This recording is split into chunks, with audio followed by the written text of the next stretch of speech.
How to send large video files via email with Google Drive without hitting Gmail's attachment size limit. Here's the quickest way. First, open Gmail and click Compose in the top left corner. Enter the recipient's email address. Then add your subject and message if needed. Now look at the bottom of the email window. Click the Google Drive icon. A new window will appear. At the top, you can choose Recent or My Drive. Find the large video you want to send, then click the video to select it. If you need to send more than one video, hold Control on Windows or Command on Mac, then select the other files. Once your video is selected, look at the bottom right corner. Choose Add a link instead of attaching the video directly. Then click Insert.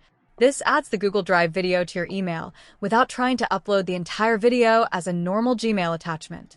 Now click Send. If Gmail says the recipient doesn't have access, a sharing window will appear. Under Access Settings, choose Anyone with a link if you want the recipient to open it directly. Keep the permissions set to Viewer. Then click Send. That's it. Your large video is now sent through email using a Google Drive link, so the recipient can open the link and watch or download the video from Drive. If this saved you from dealing with